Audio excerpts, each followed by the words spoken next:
Hello and welcome to the Vicars Watch Dibley, the podcast where three priests link our stories with those of a Reverend Geraldine Granger and other TV vicars. I'm Kate. I'm Jenny. And I'm Ruthie. I'm Kate. And this episode, we have doubled the number of Kates that we've got today because the Revd Canon Kate Bottley is joining us to talk about all things Vicar of Dibley and ministry and life in general. And we've just had some excellent advice from her, so look forward to this episode.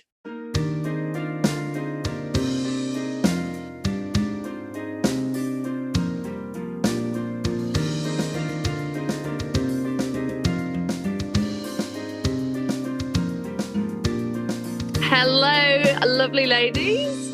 Hello. Hello. We are very excited today because we have a very special guest on our podcast. We've decided one Kate wasn't enough, and so we've got another Kate. Hello. Well, Revd Canon Kate Bottley. I know, that's a bit weird, isn't it, Reverend? Very nice. I only wield that when I can't get anything returned in a shop. You bring out the Of canon. the Revd Canon. People have no idea what that means. Oh, it is so great to have you with us. We are so pleased that you said yes to our little nonsense podcast. It's great. Do you want to explain a little bit about who you are to everyone listening who doesn't know who you are? Who on earth might those people be? Well, I have no idea who I am most of the time, so they're in good company. My name is the Revd Canon Kate Bottley, and I am a writer and a broadcaster, and I do BBC Radio 2, and I present Songs of Praise, and I faff about and show off for a living. And the very thing that I was told was the worst bit of my personality, I have now monetised for Jesus. No end. You might know me from Channel 4's BAFTA winning Gogglebox, which was 7 whole years ago. Wow. Was it really? Yeah, it's still the thing that white van drivers and women on hen night shout at me. Oh, really? Yeah, It's the absolutely. Gogglebox Vicar. Yeah, absolutely. Every single time. And I'm like, well, actually, I've done several other things since that, but it doesn't really matter. It doesn't matter when you're in a white van or if you have too much Prosecco. People don't really want to hear it. Yeah, it was the wonderful tea cozies that you had on Gogglebox, and also I think we were all particularly keen on your dog because we all have dogs as well. Yeah. So vicarage dogs are the best. He's just about hanging on. He was 13 last week. Oh, And it's coming up to any day now. It's to get to that conversation. We keep having the chat. We keep I look in my diary and I think, when would be a good day? When is my diary nice and clear? But it's really weird because even though we deal in grief, I did a bit of work with this when I was spiritual director. Even though we deal in grief and I'm okay. I don't really cry at funerals anymore. I can bury my family, that sort of stuff. Only when they're dead. I don't bury them when they're alive.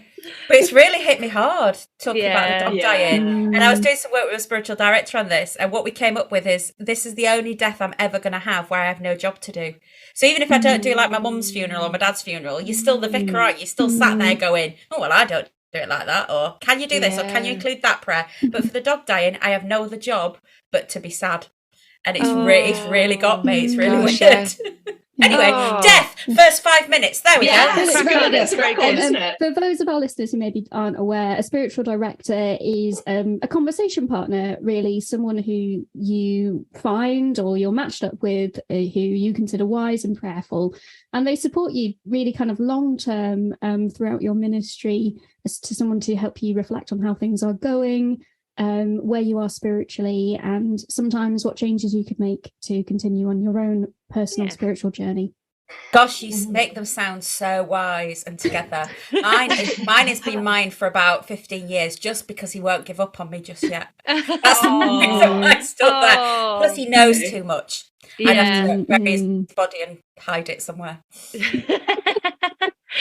So normally the way we start these podcasts is we always go through something that we've loved doing this week. And so Kate, we're giving you this time to very briefly, quickly think of something that you've loved doing this way, but we'll make the others go first. So Jenny, what's something that you have loved in ministry or life or whatever it is this week?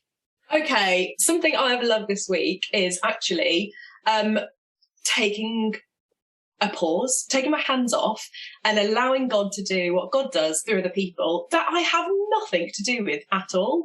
Now, this for me is really difficult, really hard, and I hate it. And it's something that I'm kind of coming to terms with. But I think we talk often about ministry and us being young female leaders. Obviously, we're ordained, you've got a job. But actually, can I just say, I'm loving this week the amount of ministry that comes from lay people. So people that aren't ordained, but who are just in a church loving it. And because they love it and because they love community, they just get out there and do their thing. So I'm loving, basically, people just being people and loving God in the way that they're called to, and actually just learning so much from them. That's what I'm so inspired. I had a meeting this morning with someone, and I'm honestly just blown away by her ideas just because she loves her community. Jenny, you're going to make mine sound really shallow now. Oh, really? Mine's really shallow. Really shallow. Sometimes what I've loved every week is a cake. You know, once it literally was birthday cake. But this week, I'm like, flip, it's got to be people. Oh, Shall I go next? Yeah, Kate with a T. Kate with a T. Right. So, as our listeners are aware, I recently got a little dog called Millie. We've now reached a stage where I can take her out and about a bit more. And I've been taking her out to explore each of my 5 villages each day during the week, dog walking with a purpose. And today I we have something called Herefordshire Helpers that come to our villages. And it's like a food bank, except for anyone, partly to help with a food crisis, but also to help with reducing food waste. And it's just really nice. It was lovely to go in and meet with people running it. And it was so encouraging. And I got sent home with a tin of tuna and some dog biscuits for Millie. Oh, that's sweet. Well, my one was this week. I am on holiday, which is very nice. But just before holiday, I got COVID. So I'm really struggling as well because I've still got the COVID brain and tiredness. But it does mean I'm on holiday. And today, as part of my holiday, I went to an inflatable jump park with my 2-year-old. And I am absolutely exhausted right now. But he was going wild, running everywhere. We went with my sister-in-law and her son, who has just turned 1. And so it was just small people being small people and bouncing and having the best time ever.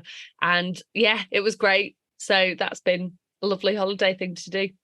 How about you, Kate B? I was doing some filming for Songs of Praise, and we were in Carlisle, which is a very, very long way away from where I live. And it took loads of trains to get there and all that sort of stuff. And one of the people that we met for Songs of Praise was a vicar who runs a chip shop. And I got to do a shift behind the counter of a chip shop and make chips and fish, and I got a free battered sausage. And that's a good thing. Absolutely. That's amazing. That sounds great. That was a great. I get to do lots of exciting things like that in my job, and that was a good one. What's great about Songs of Praise is they quite often match up the story with the presenter. So they go, Catherine Jenkins isn't serving chips, Kate Bottley is. Absolutely not. Yeah, Oh, that's really Glorious. is that a place you knew, Kate? Yeah, I was a teenager in Carlisle. Yeah. Was the chip shop there then? I don't know which part of I don't know Carlisle which part is a city, either. you know. It's not like a tiny place. It's like you've just done that thing that people do to us with vicars, with girl. I think, oh, I know a girl vicar. Do you know her? I think you've just done that thing, but with Carlisle. My bad. Yeah. Trouble is, I quite often know the girl vicar, don't we? Actually, It's quite true. yeah, we do. Yeah, I do know It's a small that one. world. Cool. So part of the reason that we asked Kate to come on this podcast was because Kate has had the great pleasure, well, it might have been awful, you never know, of actually being on Vicar of Dibley. You were in a comic relief episode, weren't you? Which I was. We will ask you about a bit later on. But first of all, we just want to know what kind of level of Vicar of Dibley knowledge we're working with here, and just ask you some quick fire questions as to what it is that you love about Vicar of Dibley. So do you have a favourite moment or an episode, and why might that be? I really like the christening episode, which I think is series 2. Is probably one of my favourite episodes. I really like it because there's some theology in there. So they're talking about infant baptism, which I am a massive fan of, theologically speaking. And you know, Hugo and Alice aren't getting that, you know, why are you having your baby christened? And it's one of those things where they go, because it's better than Antiques Roadshow, they say. And Geraldine says, no, it's because God loves your baby, basically. Yeah. And I really love that. I really love it when Dibley does that thing where it does theology light, and I really respect that. And there's a good reason behind that. It's because Richard Curtis himself was a hair's breadth away from converting to Christianity, to becoming an evangelical Christian when he was at university. But then he got wind that you weren't allowed to have sex before marriage, and that's sort of what swayed him. That was the point. Which I think is hilarious. You know, because it did stop some of us. No. Anyway, so I really like that episode. I really like that episode because it's got the bishop in, the shouty bishop, and then it's got one of the best visual comedy scenes as well in it, where the baby's sleeping and they walk into the vicarage and they're all holding up signs that say shh. And Owen, I think it's Owen, holds up a sign. It goes, "This is bloody stupid." And then he holds one up. It says, "Don't swear in front of the baby." And then he's got the F word on it. He's got his fingers over, locking. You can't quite read it. And I just think that's a great visual gag. It's just so simple and really good. Oh, brilliant! Great. So, do you have a favourite character as this as well? I really like when Mel Goodroach was in the first series as Alice's sister, the big fluffy jumper, and I really enjoy it when those kind of people pop up where you go, "Oh, you've been in that thing," because it's like it's a bit of a hot bag, because obviously they use the same people over and over again. So I like it whenever somebody pops up for a single episode that has been in something else that you've seen. Yeah. So cool.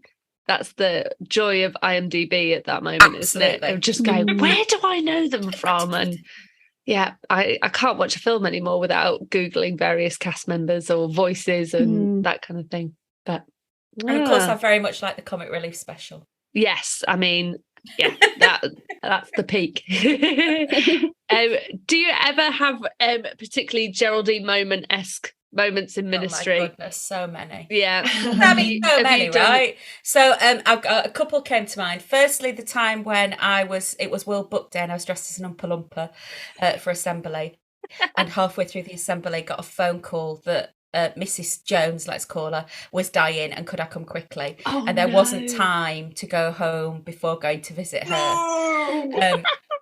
Fortunately, she had quite bad eyesight towards the end. So the family loved it. I wouldn't have gone to every family like that, but I knew the family really well. I knew that they would think it was hilarious. Yeah. So I turned up with, you know, the green wig and the orange face, or the orange face and the green wig, whichever way around it was.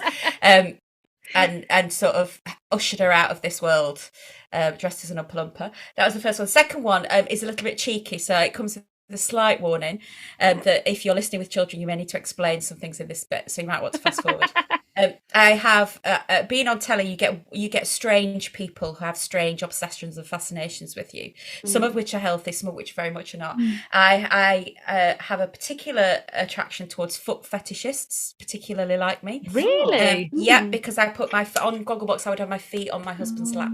So that was a thing, right? So this gentleman wrote to me asking me for pictures of my feet, which I politely declined.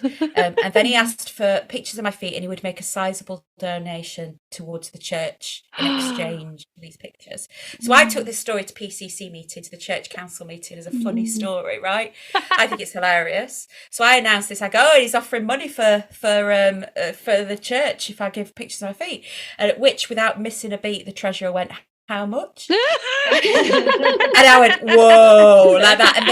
And then Dorothy, the organist, said, "How would they know they were your feet, Kate? Could I just not send him pictures of my feet? I don't mind." And pressed to have a 10-minute conversation around the table about foot fetishists and what he was going to do with the pictures of my feet. And I had to take each PCC member out of the room and explain what the thing was about feet and what you might want to do with those photographs. No. And they decided not to sell pictures of anyone's feet to the very strange man on the internet. I mean, that's quite in any other business to a PCC meeting, isn't it? I mean, it set the tone. Let's just... Oh dear. So Kate, you've been on maybe not a full episode, but a skit, which was such a fun surprise, I think, because it starts out as just a normal one of those short Geraldine's videos for the congregations, and then suddenly you pop up, and it was such a wonderful, joyful moment, at least for me, to see you appear. So we'd really like to ask, what was it like? Do you have any? It was everything you wanted it to be. It was everything you wanted it to be. It was amazing.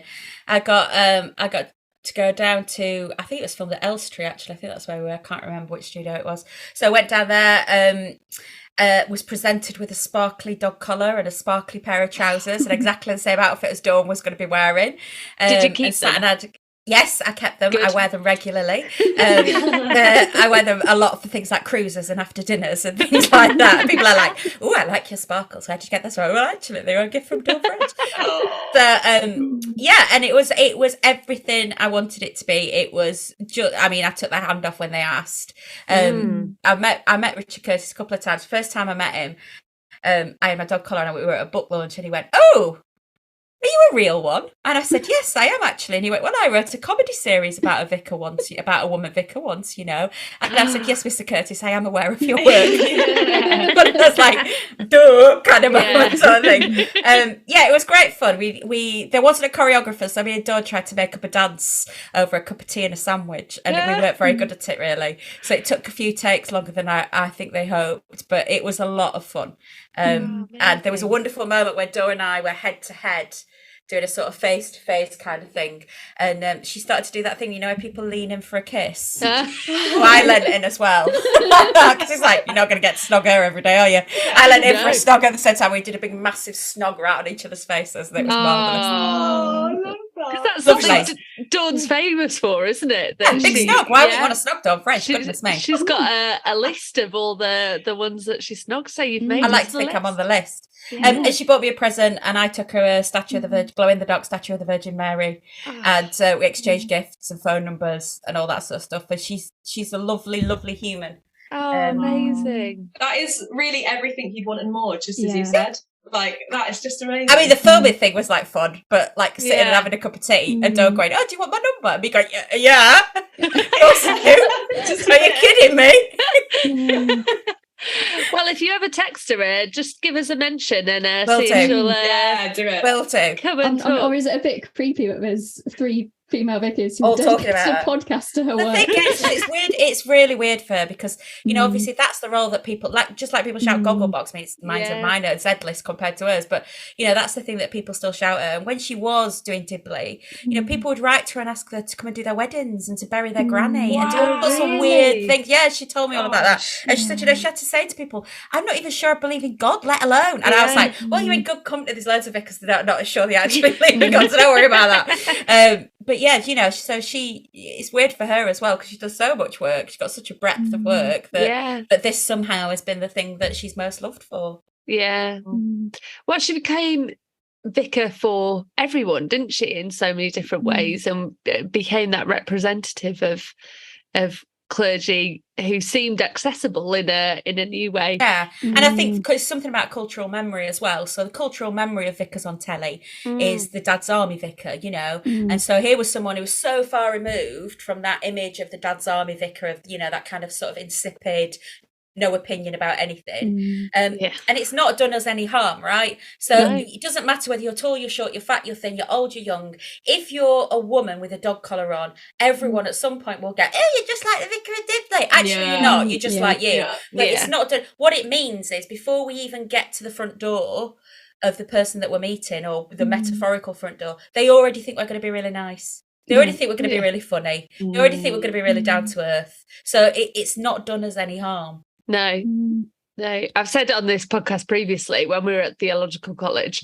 We all had to write an essay about Anglicans who influenced us to become clergy, and the only person I could think of was Geraldine Granger. Yeah, of course.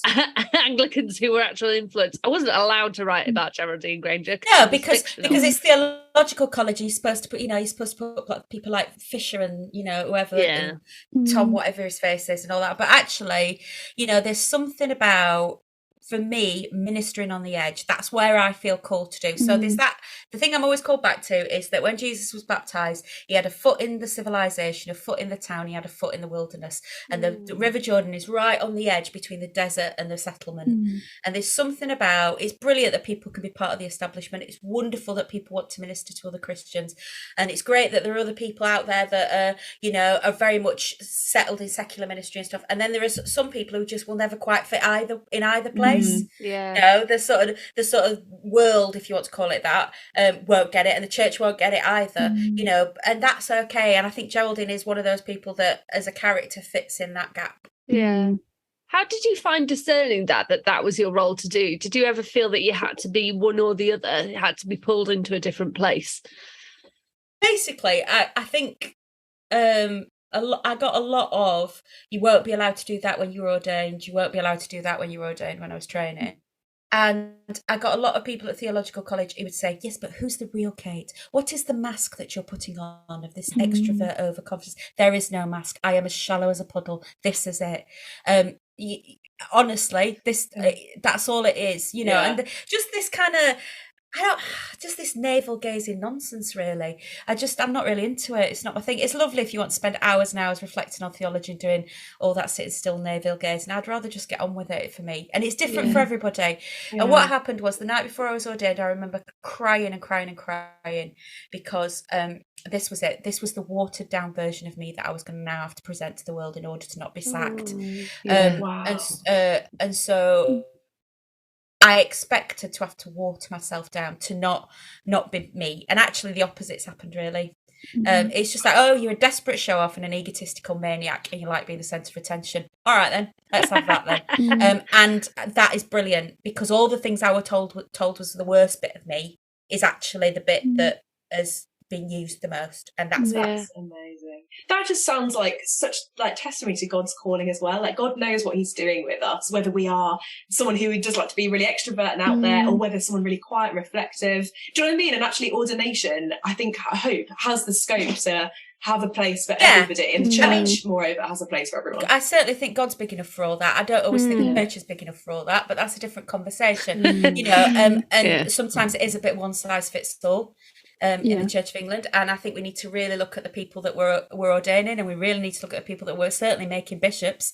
I'll never make bishop. I'm not married to a vicar, so there's all that sort of stuff. I long for that day. When you get the write up of a new bishop, and at the end it gives the little personal paragraph where it says, Colin likes dog walking with his wife Pippa and camping and walking holidays. I just for once wanted to say, Bishop Tracy likes sitting on the sofa in her pajamas and watching horror movies while she drinks Prosecco. I just want it one time to say, she's really into 90s hip hop. Just something that's not walking and camping. Do you know what? Watch out for Bishop Ellie, who's going to be ordained bishop. I think it's Hull? No. Oh, who's come from New Zealand? Yeah, she's coming from New Zealand. She's not married to a vicar. She is amazing. I watched her do her kind of first talk to Synod, I think it was. Oh gosh, my technical knowledge on these things is pants. But I was like, whoa, she was really good, really inspiring. So there is maybe some leanings of hope, but I know what you mean. We've got a long way to go. I'll be really delighted when we've got an ex-hairdresser or a beautician as a bishop. When who didn't go to grammar school, or parents didn't pay for their education. That's all I'm saying. Working class girl. That's what I want to see. I want to see someone who failed their GCSEs. Yeah. And I think there's such an academic pressure on being clergy that I refused to do an MA because I already had a theology degree when I went to theological college, because my brain isn't wired like that, and I failed a fair few of my exams beforehand, including the leadership module, which me and Jenny raged at because they told us we had to be that watered down version, or we had to be male in order to be a good leader. Or we had to use our sexuality to get people into church, which I found the most confusing. Yeah, that made us very cross. That's a weird one. Yeah, it was really weird. And there are so many people that I see in ministry and think, oh, you'd just be an amazing priest. Like, you'd be so fantastic at it. but you've not got that academic stuff, and therefore you're not going to pass and get through. And it makes me so cross, because there are so many fantastic people who are just who should be priests, but the way the system works at the moment won't become priests. We've only, I mean, when I was training back in 2006, we had only just in some theological colleges got rid of RP as a module, receive pronunciation, the way we speak. Oh, really? And I know of and I know, not at my college, I know of some parishes, in fact, I know of, better be careful how I phrase this, I know of a parish recently that on its desired criteria for its new incumbent must not have a regional accent. No. So we've got a long way to go. Yeah. Wow. Got a long way to go before it's not the grammar school girls that are getting. Yeah, no. And I mean, frankly, with the system we have it as it is now, I don't think there's really no one wins, because no one is that particular watered down imagination of clergy. You can be criticised for being too extrovert. I was criticised for being too much of an introvert in training, and I was told I had to put on a mask to be more extroverted. Which, lovely advice. Tell someone to be fake. Although we are acting it right. So one of the things that I really like is when I'm up front is, because obviously I love being up front. That's my favourite. Give me a microphone and an audience. That's my absolute dream. There is an element of priestly role about pretending, was going to be my point. When we were at the altar representing Christ in that moment, you are drawing down all your best drama training that you've ever received, because you could never do it otherwise. I mean, there's that moment for me when I hold up the chalice and I catch a glimpse of myself like a mirror, because it's shiny, obviously, like a mirror. Yeah. And you see yourself and I go, oh, shoot, I'm a priest. Yeah. Like, every single time, it gets me every single time. I'm like, what the heck do you think you're doing here? Yeah. So there is an element of, I mean, we do have to fake a bit of it, do we? Otherwise I would. Yeah, it's more, at least for me, it was more of a think your entire personality thing rather than being confident in those moments. You need to be confident. On the episode of the Vicar of Dibley, where Geraldine suddenly gets snapped up by the media, first of all, she's on Pause for Thought. Second of all, she's on, what else does she do? Oh no, that's another episode. She does a spread, doesn't she, in the Times? Or does she then do Terry Wogan? She does Wogan's Pause for Thought, she does, which we said, she does a radio show, then she does question time for a lads mag. Like, suddenly she gets Mr. blown Blobby. up. Mr. Blobby. So what is it like? Like, I'm not sure, Kate, how do you feel about the language of celebrity vicar? Like, are you okay with that? Or do you feel more like, I'm a vicar who happens to be on TV? And what's the real world like? Because for Geraldine Granger on the Vicar of Dibley, for her, it was an episode long because she quickly got sucked up by the difficulties that come with it, the challenge, the whole ego stuff. Like, what's it actually like? It's like all those things. Yeah. It's like all those things, and all the things she got asked to do, I've been asked to do. So including the slightly cheeky lads mag shoot. Wow. Yeah, being asked to do that. Wow. Yeah, there we go. So all that stuff. You get asked to do all sorts of things that you're like, no, that's not really in keeping, is it? The fame and celebrity word is a very weird world, and it's also a very weird word. So people will stop me in the street. I had it yesterday, in fact. I was in a cafe and somebody went, "Are you who I think you are?" And I said, "I don't know. Who do you think I am?" At which point they said, "You're that vicar," and I said, "I'm not Richard Coles, if that's what you mean." And I usually bat it around with a bit of humour, but it's really weird. It is really weird when people recognise you in the street, because they treat you like you're not a human being. You're an exhibit in the zoo. So they'll come over and they'll go, it's you, and they just start shouting at you in the middle of the street. With no sense of, I had it the other day. I'd been upset, something bad had happened. I was quite obviously upset and crying, and someone just started screaming at me in the middle of the street wanting a photo. And you have to remember in all this, I am Z-list. I am that person that you look at on a train and you think, do I know you? It's that level of fame. I am not a George Clooney or a Angelina Jolie or that level of famous. I'm proper recognisable, but you might not know where you know me from. So what it must be like for those people, I've no idea. I have a particular anger. What it's done for me is it's made me really empathise with celebs. I pray for celebrities all the time and famous people. time, because they provide us with a service. They entertain us. You know, the life would be very dull without TV, film, music, art, literature, all those things. Those are the things that enhance our existence as human beings. And these are the people that provide that service for us. Okay, they get well paid for it, but they pay a big price in other ways. So they need our prayers. Everybody stood at the front praying for nurses and doctors and teachers, and that's brilliant. Nobody's praying for Kylie Minogue, so she needs us to pray for her, right? Because she's got a really tough job. She's not putting people on ventilators, don't get me wrong, but she can't pop out for a pint of milk, and that's going to mess with your head. So I pray for those people, because the other narrative that we've been sold is that these people deserve everything they get. So we delight to see them fall down. You know, I think when Chris Evans started presenting Top Gear, everyone was chuffed to bits he failed at it. Imagine you failing at your job and everybody knowing about it as you walk down the street, and everybody thinking it's really funny. Yeah, you know, fine, isn't it? You have to pretend that you don't care, and you have to pretend that you're not bothered by it. So I can never be. I mean, you get this as a parish priest anyway. You can never be grumpy. You can never be having an off day. You always have to say hello. You always have to ask. And people do this thing. They'll come over and they'll talk to you, but they won't introduce themselves. So I'll go. So they go, "Oh, it's you off the telly. Oh, we love your Goggle Box." And I go, "Hello, it's lovely to meet you. My name's Kate. I know your name," like that. And I go, "And you are?" Try and make it an interaction between two human beings that are having a lovely moment. So they'll do the photo and they'll do all that, and they'll go, "We really loved you on X, Y, Z." Or sometimes they'll actually say, "We can't stand you." Sometimes they say that. People will go, "Oh, I don't like you very much, really, usually, but you're ever so nice." And they do this thing where they do that compliment thing. So they'll go, "I never used to like you, but you're actually really nice in person." Or they'll go, "I tell you what, you're a lot prettier in real life." Or they'll go, "You're not as fat in real life as you are on telly." And they do that, things come out of their mouths that they do not know why they're saying it. I had a bloke on a train once. This is my I have people taking photos of me without asking, people filming me without asking.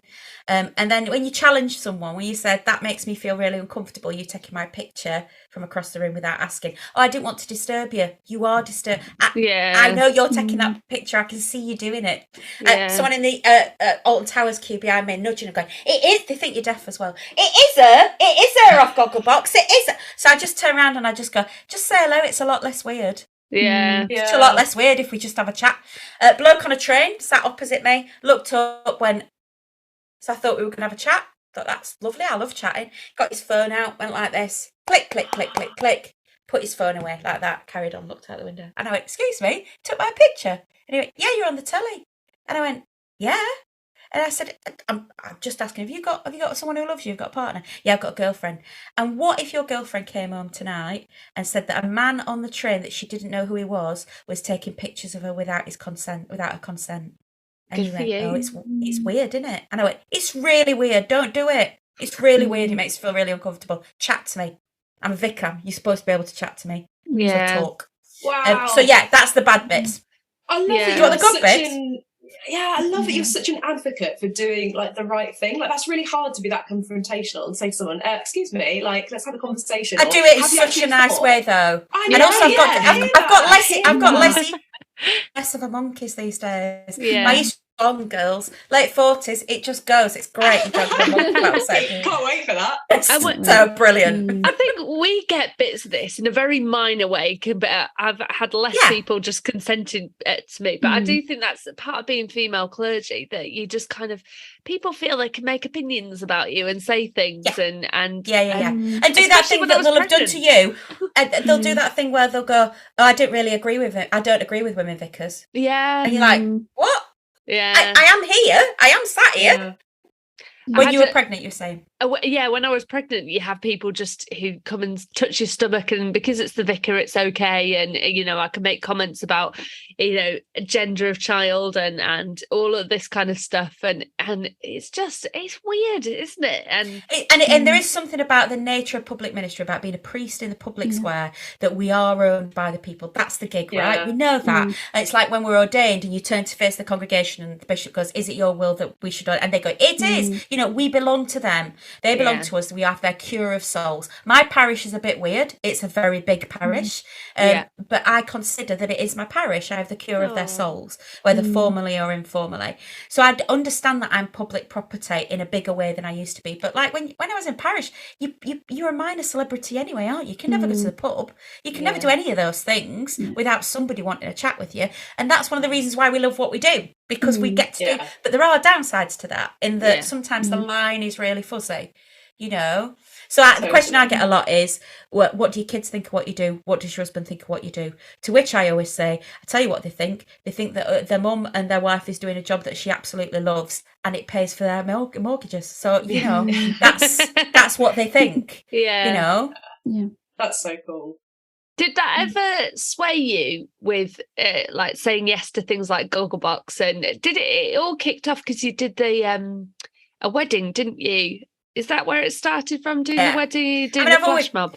I guess it all started from my, you know, we believe his vocation starts from the moment of his baptism, don't we? And probably before, but so yeah, in sort of telly terms, the big break came with a flash mob that I did in a church that got 10 million hits on YouTube, and then Gogglebox saw that, picked that up and ran with it.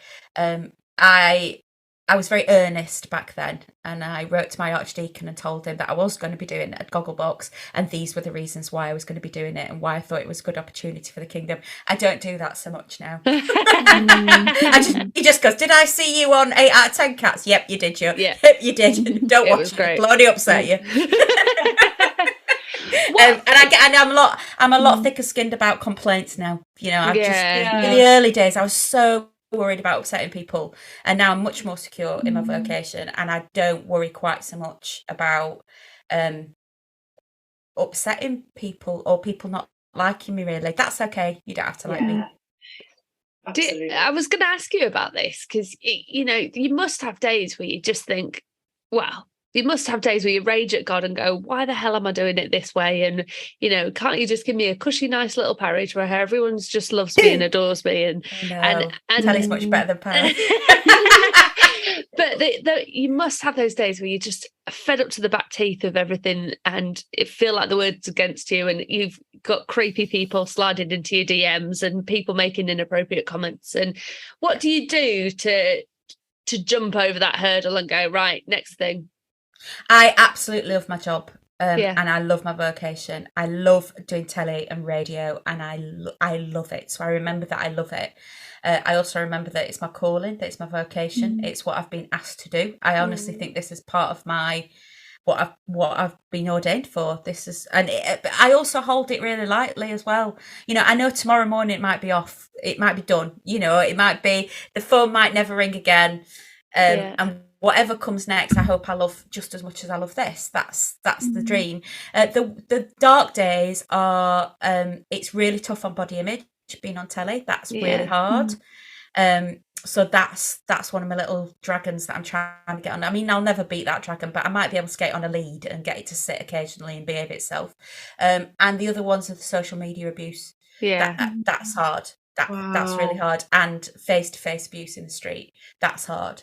And trigger warning here for sexual assault, threats of rape and death threats. I've got 2 pending investigations at the moment. So I've got added security work and stuff at the moment, because you're a figure for that. People pin that on you. You know, and every woman and pretty much every person on telly gets somebody who just wants to do unspeakable things to you. Those are the dark days. And I have a really good prayer team. I have a really good family, and I see people who I can talk it through with. Great. And then I take practical steps as well, like my security being stepped up at work at the moment, because there's one in. The police are really good. Police are always really good for that sort of stuff. They take it really seriously. So yeah, that's but you be grown up and sensible about it. And you realise that tomorrow the sun will come up and it'll shine again. And you know, it will be okay. It'll be okay. And you know, what a eulogy I'm gonna have at my funeral. That'd be smashing. I'm trying to fill 20 minutes at the crib for me, girls. Oh no. In a double slot. I'm gonna have a breakfast sandwiches and a wee break halfway through. Oh, Imagine when I get there and God goes, "What did you do in my name?" And I go, "Well, sit down. I want to sit down for this. Have a chat, God." But, I think we want to thank you as female clergy as well, because of your ministry, that is affecting us as well. And it's really nice to be compared to someone who's a real vicar. When we meet, when you're on the street, and you've said, "Oh, we all get." Make me cry now. Are you Vicar? You're like Vicar of Dibley. But now, I mean, I think because my name's Kate as well, I do occasionally get, "Oh, I saw you on Songs of Praise last night," and I have to say, that's a huge compliment. But I think I'm sorry, I've got like 20. I could be your mother. I'm old enough. I'm so sorry. But also just the huge joy it is for people to have in their minds a female vicar who's actually a vicar who actually loves the Lord and is really testifying to Jesus and the grace of God in their ministry. It's a privilege for us to be compared to you sometimes. That's incredibly kind, and that's all I'm after. I am under no illusion that no one's falling on the knees in front of me on, I don't know, MasterChef or something and going, I've given my life to Christ, this is it now. No, it's not happening. But what I hope might happen through any of us that do the public stuff is that it just might be easier for people to walk through the door should they ever need us.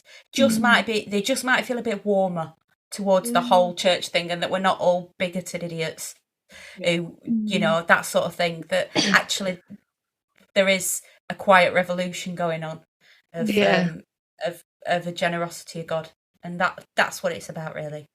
That, and I'm a desperate show off. Join the club. It's great.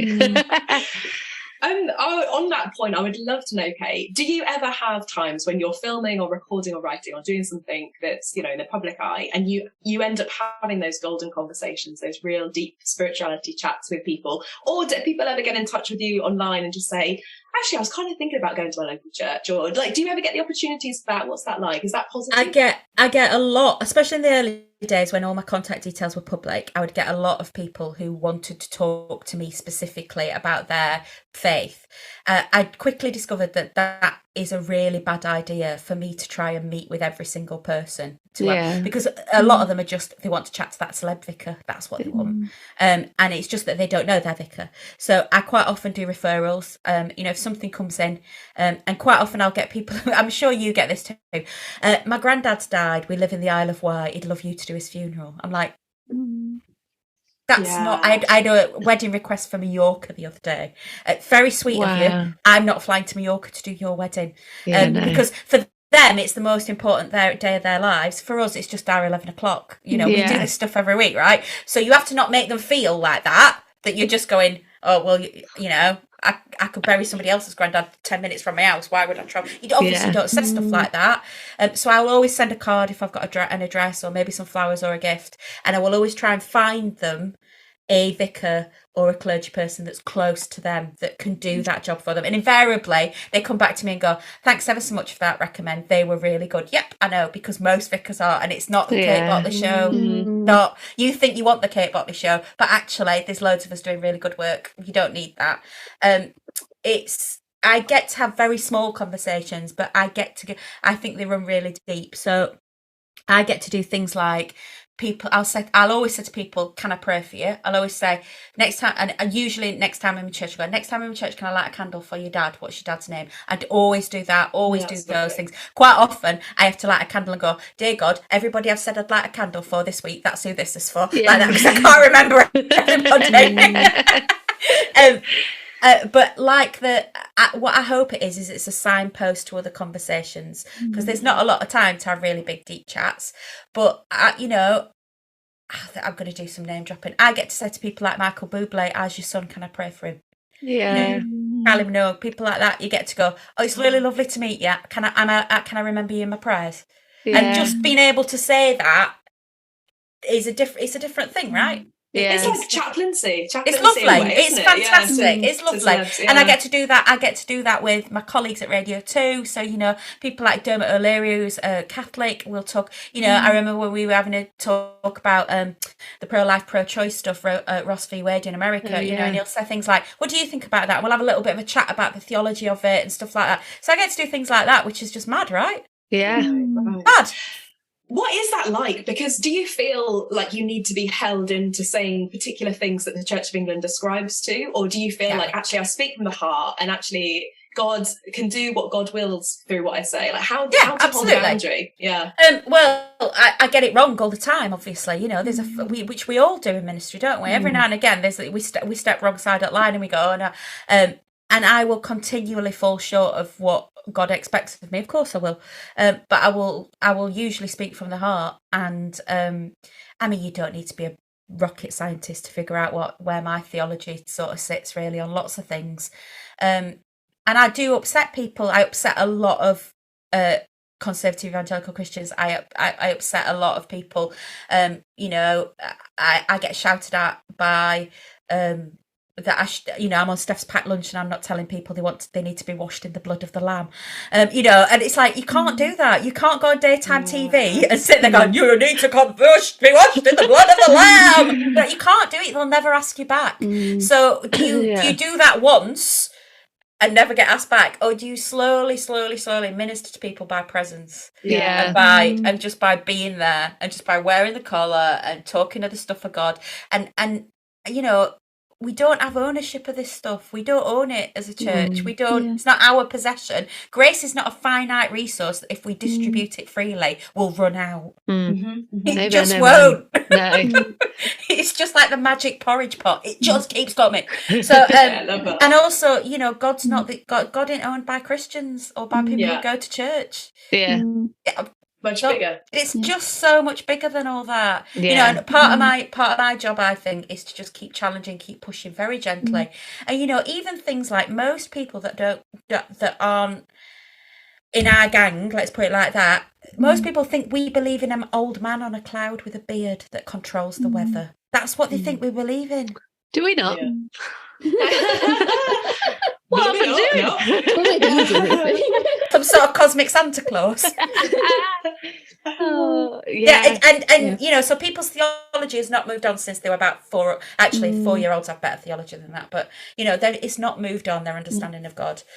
So it's just about nudging it, and it's just about being present. Rest to what, I mean, we all do this stuff, right? We do this every funeral we do, where the family go, well, he weren't really religious. Every single family we encounter like that I'm just doing that on a much bigger scale. It's the all the people I work with are not religious, but religious.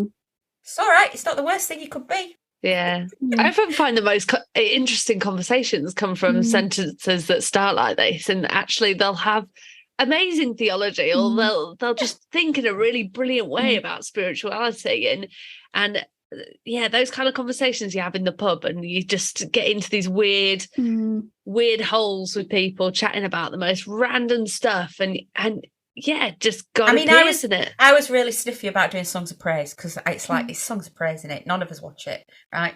None of us Christians watch it. It's all a bit like a bit cheesy. People, it gets 1.2 million viewers on a Sunday, and more people watch Songs of Praise than go to church, and most of those people aren't Christian that are watching it, or I mean, I use that phrase very loosely, because I don't necessarily think it's up to me to determine who is and who isn't, and boundaries are very fuzzy for me these days.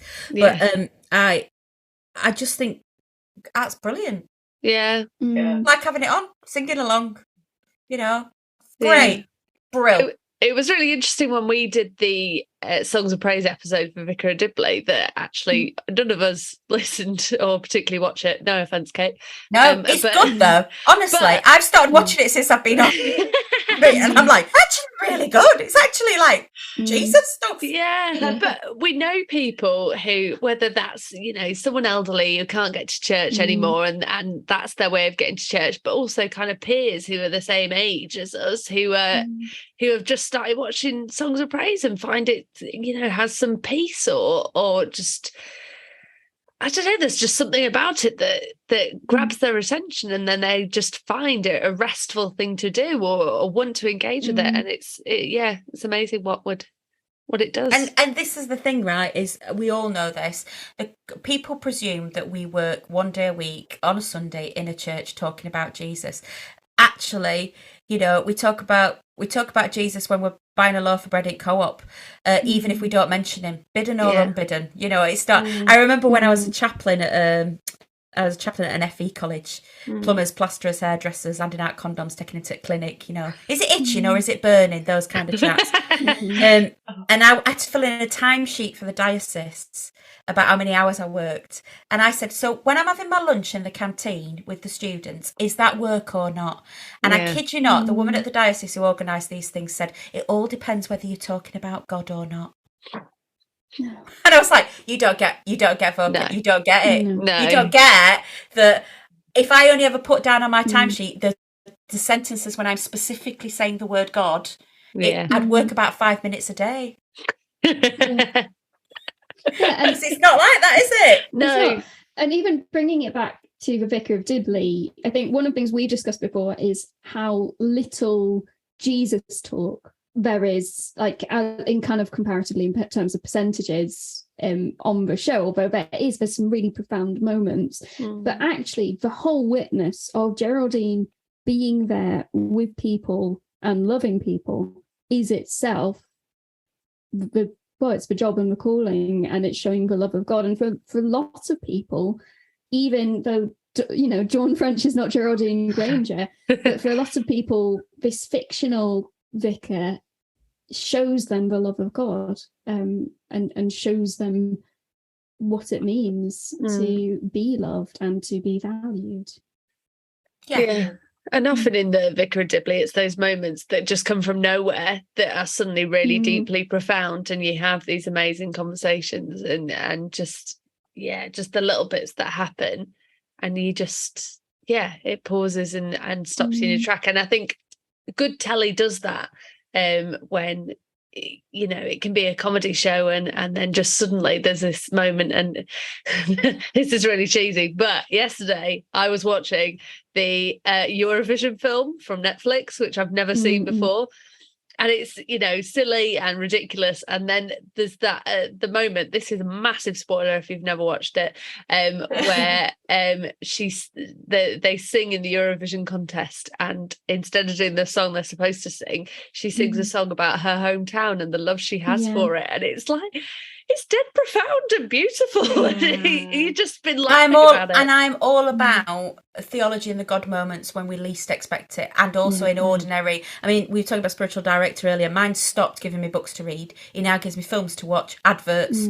TikTok videos, because that's what works for me, and that really, really works for me. And it's because what we've done is we've compartmentalised the stuff of faith, like the science bit in a shampoo advert. So we go, and now the religious bit, like that, and it's not like that. It's not like that. My faith is not like that. It goes in fits and starts. It's in waves. It's a constant. It's always there. Do I always believe in God every second of the day? No, of course not.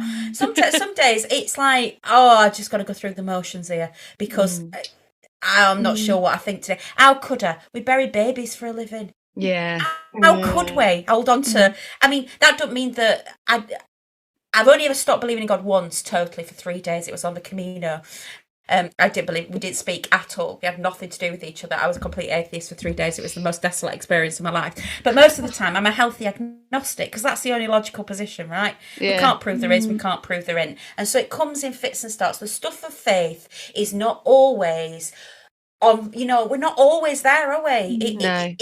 And it's embedded. Our belief is embedded in the everyday. Yeah. I think sometimes people think that we have it all together as well, that they assume that the vicar like is the super holy person, and you know, and sometimes it is seen like that in TV and film, that they are the holy kind of other kind of outwards that don't engage with the world.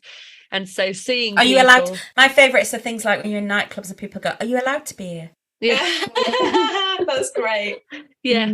It was doing a baptism and looking at someone's tattoos and showing them mine, and he's going, are you allowed to do that? Are you allowed to? Who's going to stop us? I was like, I always think what's the I mean, you know, are you allowed? Yeah. We sometimes have a slot on this podcast where we say I'm a vicar, and it's kind of like a time for us to offer our confessions of where we bring in like the normalities and the outrageousness things of life, thinking about tattoos, language, having doubts, having hairy moments. I'm going to put you massively on the spot, Kate. I'm just thinking of the ones I can water down. That is the I was thinking, I can't actually tell the truth on this, but it would genuinely shock people. I just feel like this is a good moment for confession, entering into our confessional bit. I've got one. Brother. So, I've been walking my dog in my different areas. I think I'm a vicar, and I think I trespassed on hunting grounds this week. Oops. Never mind.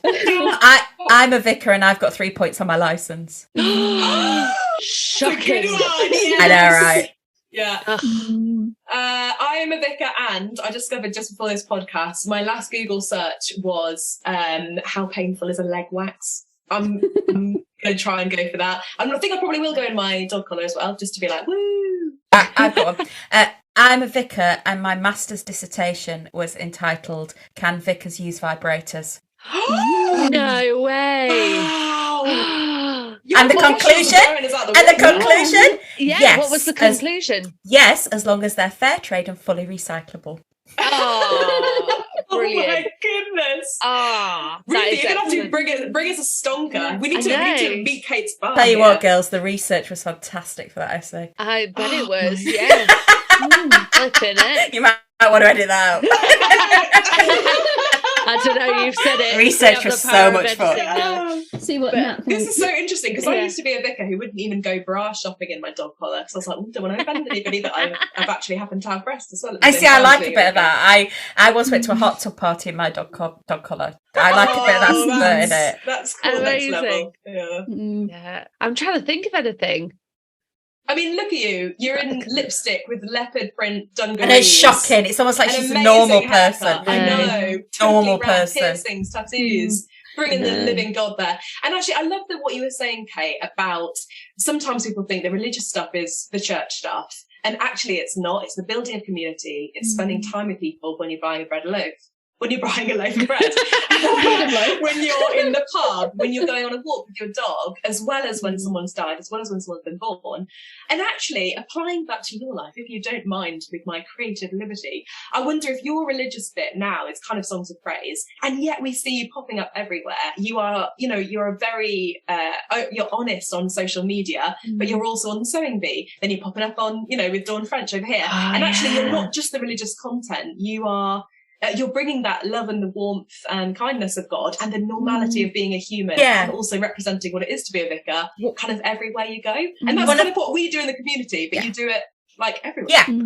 And that just brings it back to I think that this is my parish, this is, because one of the big questions that people who aren't familiar with church language ask me is they go, so which is your church? Where's your church then? And of course I don't have a church. And we all know the difference between a priest and a vicar. We all know that we're all priests and some of us are vicar. But I always say I'm a vicar because even though I'm not one, because I don't look after a church, which you understand, I am not technically a vicar, but that's what people presume that they go, so do you still do the vicaring then? Are you still a vicar?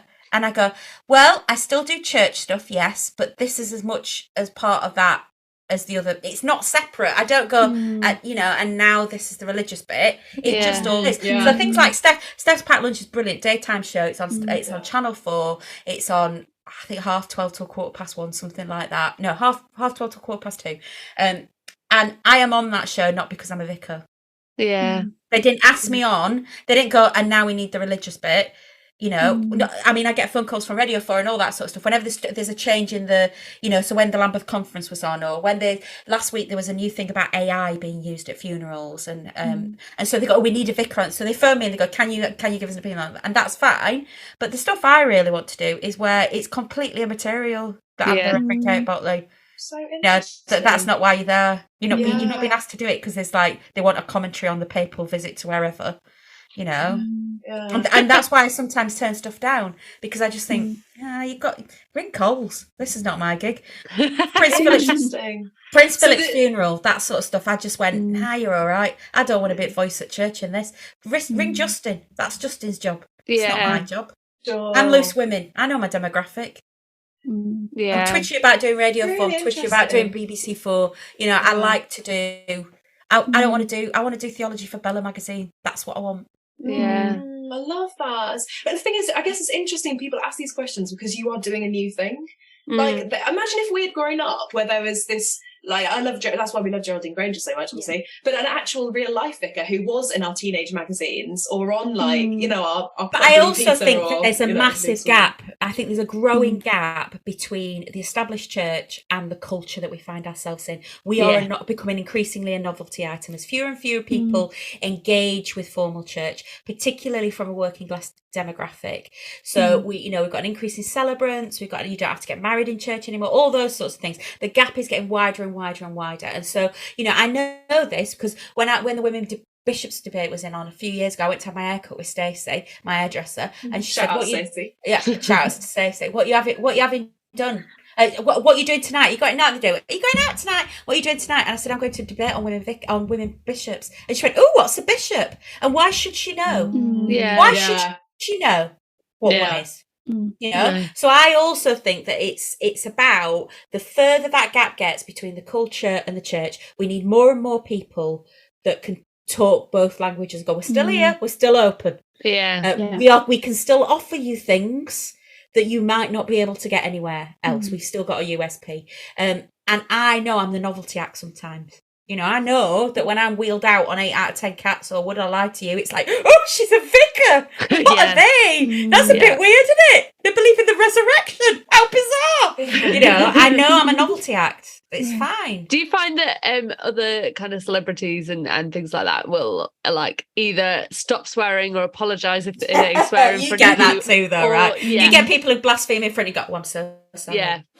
Or like do it deliberately to try and mess with you. I usually drop the F word in my reply. Do you? So I'll go, it doesn't effing matter, but I won't say effing. And then they go, ooh, like that. And it's just like the whole thing is just dissolved. Yeah. It's like, there we go. Yeah. I mean, it's almost like we're normal people, right?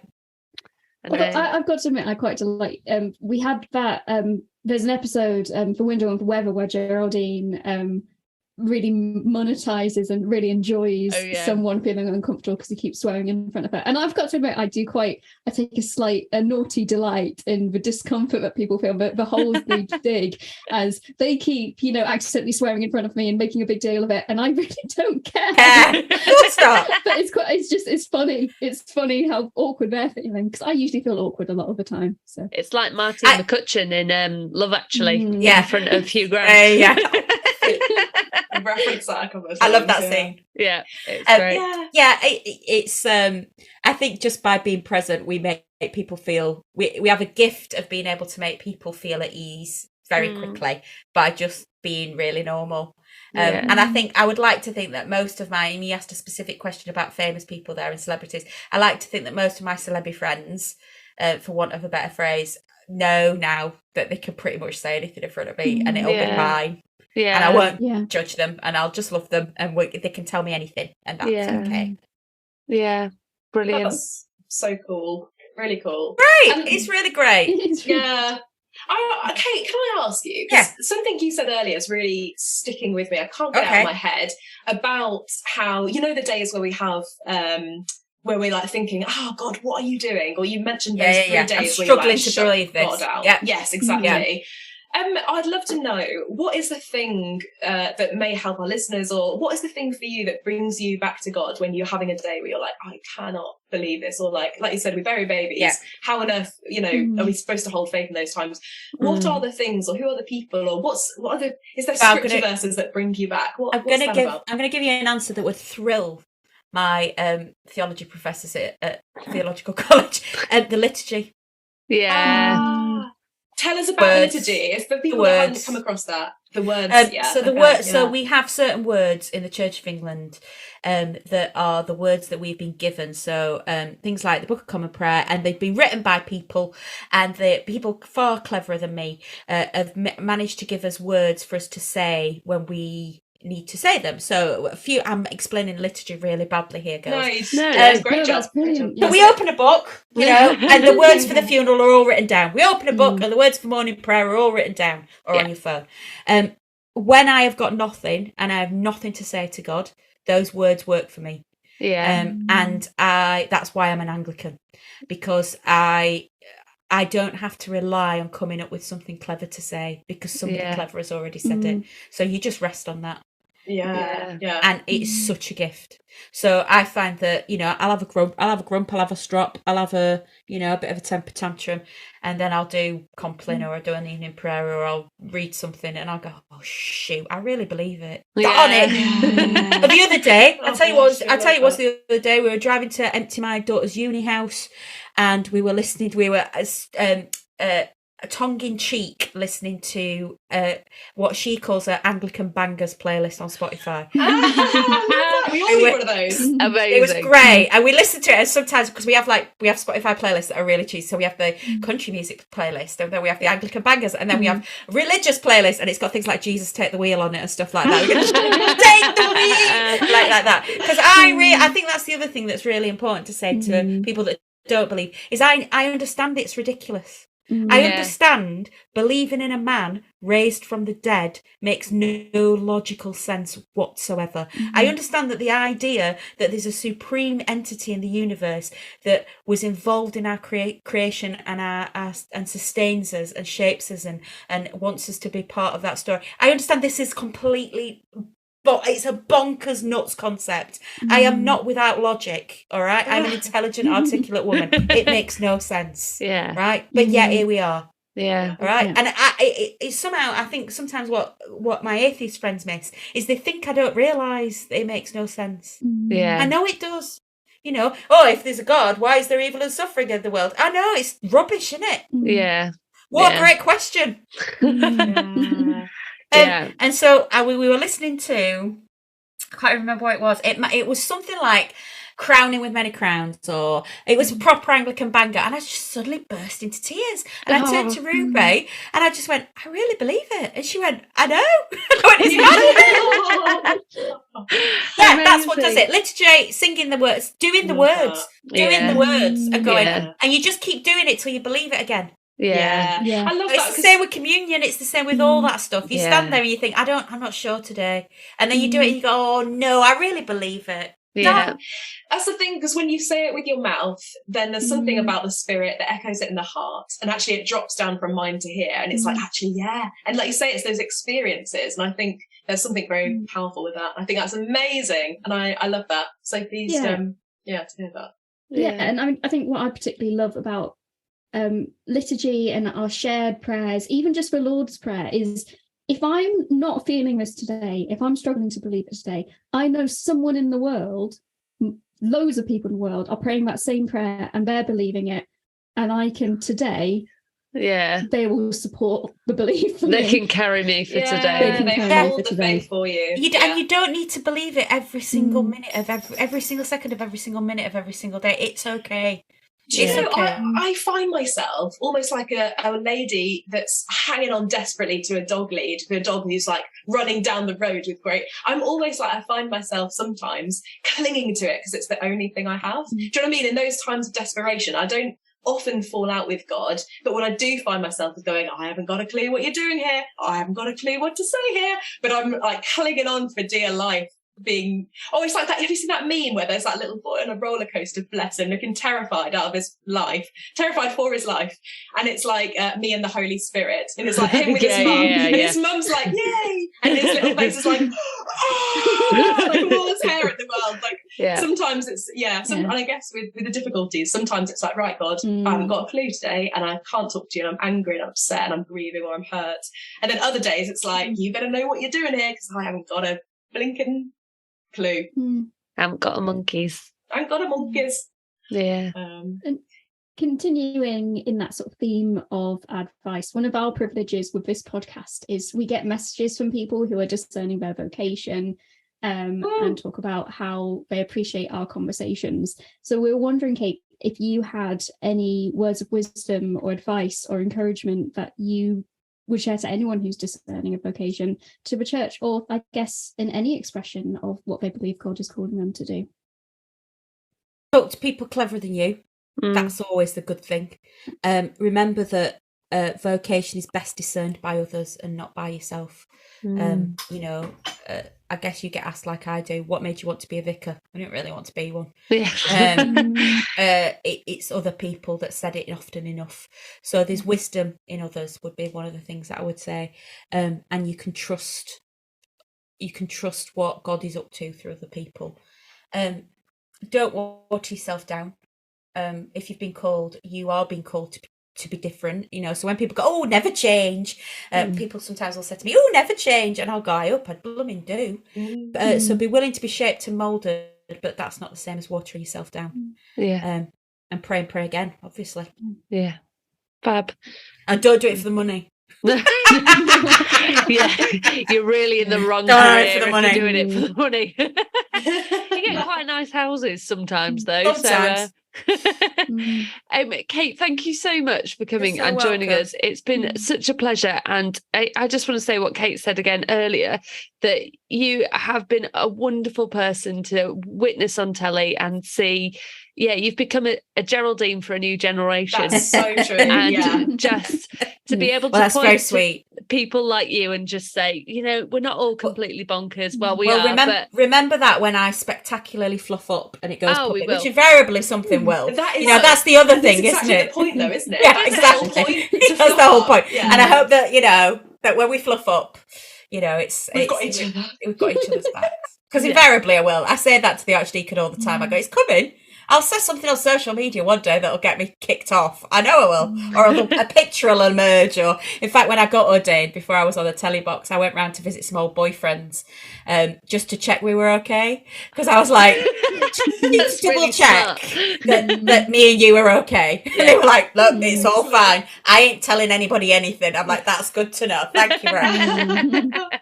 Friends close. Excellent. Brilliant.